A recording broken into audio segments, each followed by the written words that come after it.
जीवन। राधे राधे। आज एक नगर में एक ऋषि मुनि आए।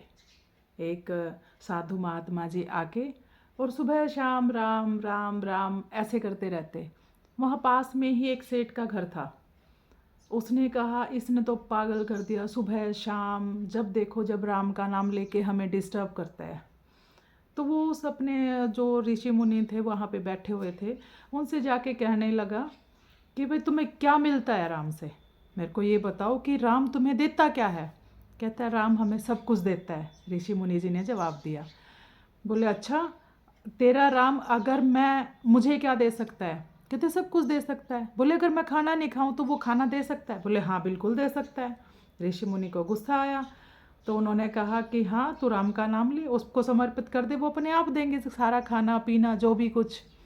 बोले ठीक है, मैं सारे नगर में डिंडोरा पीटता हूँ, मैं 24 घंटे के लिए जंगल में जा रहा हूँ और जंगल में कोई भी मेरे आसपास नहीं रहेगा, मैं अकेला रहूँगा, मैं सिर्फ राम का नाम जपूँगा और फिर देखता हूँ तुम्हारा राम मुझे खाना देता है कि नहीं देता, या मैं भूखे पेट वापस आ जाता हूँ। अगर तुम्हारे राम ने मुझे भोजन दिया तो मैं पूरी उम्र राम का नाम लूँगा, सब कुछ अपना समर्पित कर दूँगा राम को, अपना ये जीवन। तो सब ने ये बात सुनी और वो उनको कह के वहाँ से जंगल के लिए रवाना हो गया। वो सेठ जिसका घर था वहाँ पे, जो राम के नाम को नहीं मानता था। वहाँ से जाने के बाद वो जंगल के बीचों बीच जाके एक पेड़ के ऊपर चढ़ गया।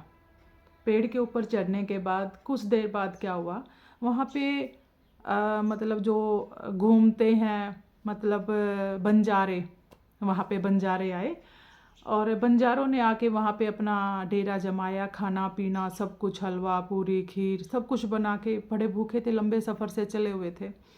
वो पेड़ के ऊपर से देख रहा था। देखते देखते उन्होंने अपना खाना वाना बनाया। कुछ देर बाद जब उनका खाना वाना सब बन के तैयार हुआ तो वहाँ पे क्या हुआ, डाकुओं की घोड़ों की चाप की आवाज़ आई, उनके पैरों की आवाज़ आई और वहाँ उनकी आवाज़ सुन के वो जो बंजारे थे वहाँ से भाग गए। जब वो वहाँ पे डाकू वहाँ पे आके रुके, उन्होंने देखा इतना सारा भोजन जो अभी अभी ताज़ा बनाया हुआ है।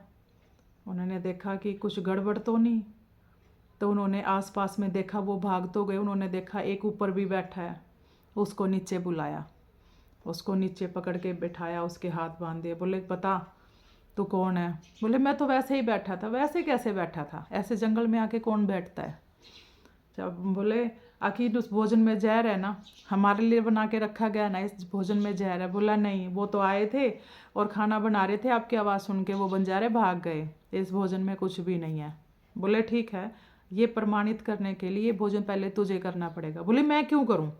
बोले कर, अभी के अभी करना पड़ेगा, नहीं तेरे प्राण ले लेंगे। उसको पहले हलवा खिलाया, पूरियाँ खिलाई, खीर खिलाया, जो भी उन्होंने बना के रख रखा था सब कुछ खिलाया, बंदूक की नोक पे उन्होंने डाकुओं ने। और वो वहाँ से खाने के फिर उन्होंने वो भोजन खाया और उसको जाने दिया। तो इस चीज़ से उसने जब आके बताया कि राम का नाम, कि वो ऊपर छत पे बैठा था, कैसी कैसी लीलाएं भगवान ने रची। कहाँ बंजारे आए, भोजन बनाया और डाकुओं ने, कहते ना, बंदूक की नोक पे ज़बरदस्ती उसको भोजन करवाया। तो इस कहानी से हमें ये शिक्षा मिलती है कि भगवान का नाम लो। मैं ये नहीं कहती सब कुछ छोड़ के भगवान का ही नाम लो, काम करते करते अपना सब कुछ उनको समर्पण करते चलो, भगवान के ऊपर छोड़ दो, वो सब संभाल लेते हैं। तो बोलो राधे राधे।